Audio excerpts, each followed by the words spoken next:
There is a specific, recurring pattern in history that has destroyed 3 global superpowers in the last 500 years.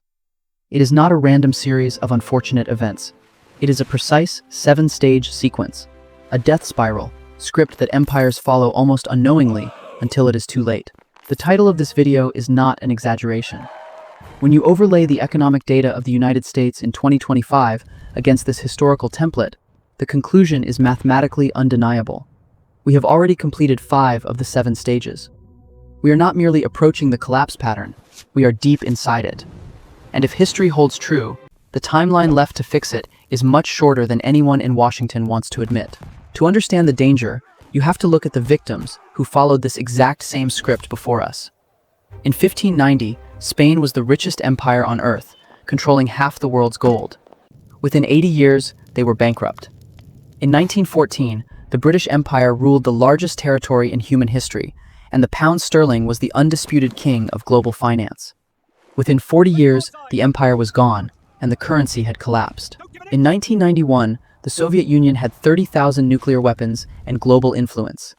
They ceased to exist in just 900 days, not from a war, but from an economic implosion. 3 different superpowers, 3 different centuries, but one identical 7-stage sequence. The pattern is terrifying because it is so predictable. It moves from military overextension to currency debasement, into a debt spiral, followed by the loss of productive capacity, and then social decay. That is exactly where the United States sits right now. Stage 5. We are standing on the precipice of Stage 6, which is the loss of reserve currency status, the final domino before the end. Most people think the United States is too big to fail, or that this time is different. But Spain thought that. Britain thought that. The Soviets thought that. The math of history does not care about American exceptionalism. It only cares about the sequence. To see exactly where we are going next, and how much time we actually have left, we need to go back to the beginning of the blueprint. We need to look at how the trap was first built by the original global superpower, the Spanish Empire. To understand the future of the American dollar, you have to look at the past of the Spanish real. In the 1500s, Spain was the original architect of this collapse pattern. After Columbus discovered the Americas, Spain stumbled into the greatest lottery win in human history, the Aztec and Inca gold and silver mines. By the year 1550, Spanish galleons were shipping 200 tons of pure silver back to Europe every single year. They controlled the money supply of the entire civilized world. Everyone wanted Spanish silver. It was the world's first true reserve currency. But this is exactly where the glitch was born. It begins with a psychological trap. A country that controls the world's money eventually starts to believe that money is wealth, rather than production. King Philip II, who ruled during the peak of this golden age, had more liquidity than any monarch in history. Naturally, he did what every superpower leader does. He spent it on expanding the empire. This triggered Stage 1, military overextension. Spain was fighting wars on 4 different continents simultaneously. They were fighting the Ottoman Empire in the Mediterranean, the French in Italy, the rebels in the Netherlands, and the English at sea. Half of Spain's total revenue was being incinerated by the military machine. But even with all the silver in the New World, it wasn't enough to pay the bills. So, they moved to Stage 2, currency debasement. The Spanish crown began secretly mixing copper into their silver coins. A coin that was supposed to be pure silver became 50% copper, then 75% copper. They were diluting the money supply to pay for their wars, stealing purchasing power from their own citizens. This inevitably led to Stage 3, the debt spiral. Between 1557 and 1596, Spain declared bankruptcy 4 separate times. Think about that. The richest empire in the world defaulted on its debt once every decade. But the fatal blow, the one that truly sealed their fate, was Stage 4, loss of productive capacity. Because Spain had unlimited money, they stopped making things. Why grow food or build ships when you can just buy them from the French or the Dutch? The Spanish nobility considered work beneath them.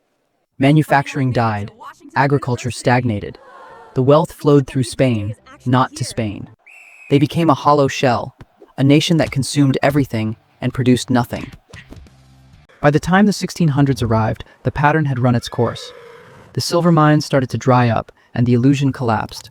Spain lost its territories, its influence, and its economy, fading from a global superpower into a second-rate regional country. It was a total system failure caused by confusing money with wealth. But human beings rarely learn from history. 300 years later, another empire rose to the top of the world, convinced that they had solved the economic puzzle.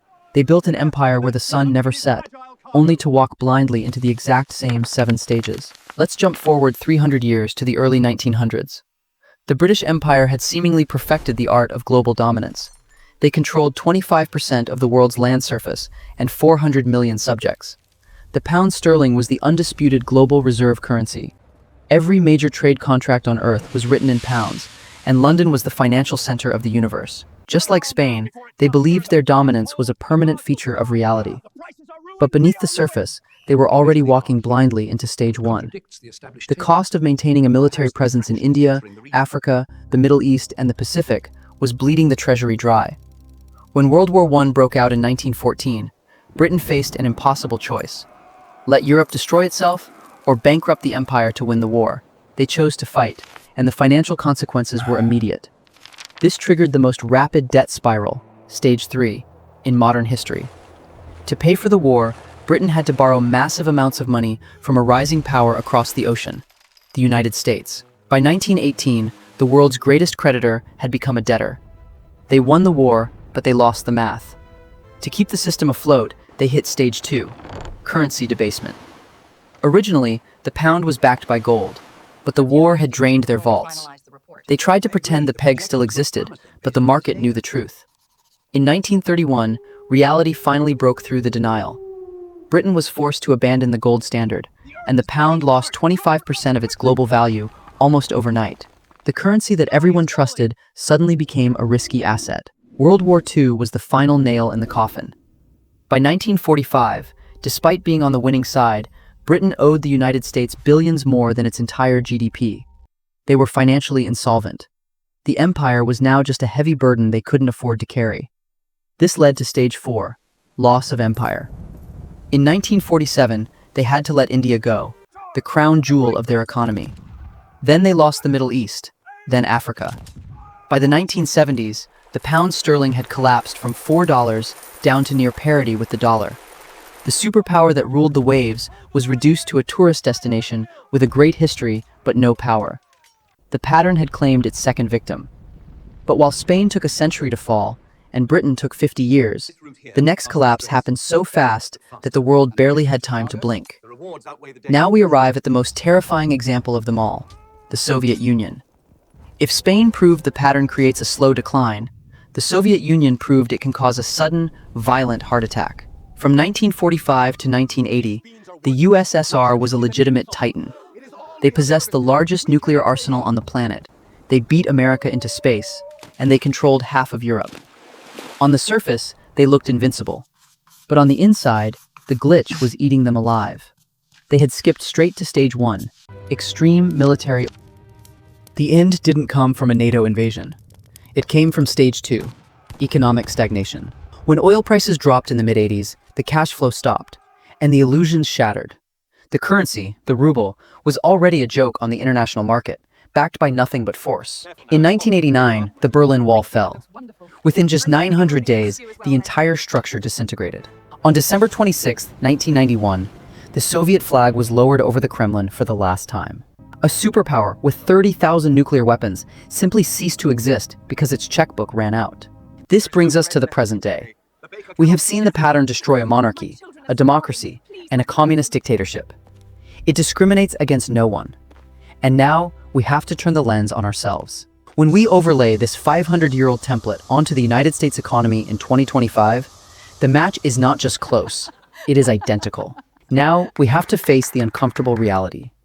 We have seen the blueprint destroy Spain, Britain, and the USSR. So, where does the United States stand on this timeline right now? I looked at the data, and the results are undeniable.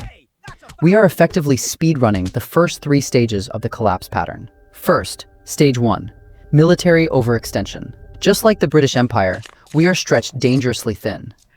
We maintain over 750 military bases in 80 different countries. We have active troops in 150 nations. We are funding conflicts in Ukraine, the Middle East, and preparing for potential conflict in the Pacific. Our annual defense budget is nearing $1 trillion, more than the next 10 countries combined. Yet reports indicate we are running low on critical munitions. We are paying for a global empire we can no longer afford to maintain. This leads directly to stage 2, currency debasement. Since 1971, when we left the gold standard, the dollar has become a pure fiat currency, backed only by faith. But faith is finite. Since the year 2000, the US money supply has exploded by 400%. In just the last few years, we printed $6 trillion out of thin air. This is the modern equivalent of Spain mixing copper into their silver coins. We aren't clipping coins, we are clicking buttons at the Federal Reserve. The result is the same. The dollar has lost 98% of its purchasing power since 1971. The inflation you feel at the grocery store is not corporate greed. It is the mathematical consequence of debasing the currency to pay for the empire. And inevitably, this has triggered stage 3, the debt spiral. This is the point of no return. The United States national debt has crossed $36 trillion. But the scary number isn't the total, it's the interest. We are now spending more money just paying the interest on our debt than we spend on our entire military. We are borrowing money to pay off the credit card interest from the money we borrowed last year. This is a mathematical doom loop. Britain faced this in 1945 and lost its empire. Spain faced this in 1590 and went bankrupt. We are facing it right now. But the economic numbers are only half the story. The pattern also requires a physical and social collapse. And tragically, we have locked those in as well. If you are at this part of the video, it means you have been enjoying it since the beginning. Just do me a favor, hit the subscribe button and be a part of the Dollar Glitch family. The most dangerous stage of the pattern is not the debt itself, but the inability to pay it back. This is stage 4, loss of productive capacity. Just like Spain in the 1600s, the United States has fallen into the financialization trap. We design iPhones, we market Nikes, and we trade stocks. But we don't actually make the physical goods anymore. We have shipped our industrial base to China, Mexico, and Vietnam. We currently run an annual trade deficit of over $800 billion. We are dependent on foreign supply chains for our medicine, our electronics, and even the steel for our military ships. If a war broke out tomorrow in the Pacific, we would face the same reality the British did in World War II. We have the money, but we don't have the factories. We have become a nation of consumers, financed by debt, reliant on our rivals to keep the shelves stocked. This economic fragility inevitably bleeds into the culture, triggering stage 5, social decay. When an empire stops growing through production and starts surviving on debt, the society turns on itself. We see this in the extreme polarization, the complete loss of trust in institutions, and the widening gap between the assets of the rich and the wages of the working class. Spain faced this with class warfare. The Soviets faced this with total cynicism toward the state. Today, we see it in a fractured America that cannot agree on basic facts, let alone a unified path forward. The best and brightest are no longer building infrastructure. They are engineering financial derivatives or leaving the system entirely. This is the diagnosis. The United States has fully checked the boxes for stages 1 through 5.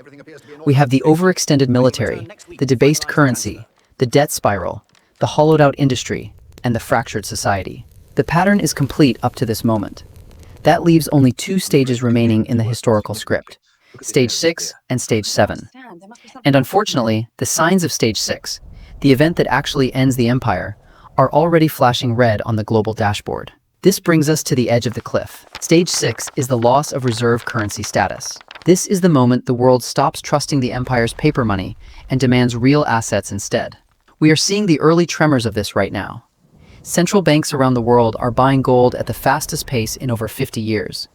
The BRICS nations, Brazil, Russia, India, China, South Africa, are actively building a trade system that bypasses the dollar completely. Saudi Arabia is now open to trading oil in Chinese yuan. The exorbitant privilege of printing the world's money is eroding. When stage 6 fully hits, the trillions of dollars held overseas will come flooding back to the US, triggering hyperinflation that makes 2022 look like a joke. And that leads inevitably to stage 7, collapse. History tells us this doesn't happen gracefully. It is a sudden, brutal implosion. The Soviet Union went from superpower to non-existent in 900 days. Britain lost its global standing in just 2 decades. The pattern suggests that once the reserve currency status is lost, the debt becomes impossible to service, the military stops getting paid, and the political center cannot hold. Maybe the United States is the exception. Maybe we can innovate our way out of this 500-year-old death spiral. I certainly hope so. But the math says the odds are stacked against us. The sequence from stage 1 to stage 5 is already locked in. We are sprinting towards stage 6. The only variable left is time. It might be 10 years, it might be 5, or it might be sooner than anyone thinks. But if you want to survive what's coming, you cannot rely on the headlines. You have to rely on the pattern. I'm going to be tracking these final indicators, the bond yields, the gold flows, and the currency debasement, in every single video on this channel. If you want to know exactly when stage 6 officially begins, make sure you are subscribed. The history books have already written the ending. Our job is to make sure we don't get crushed by the turning of the page.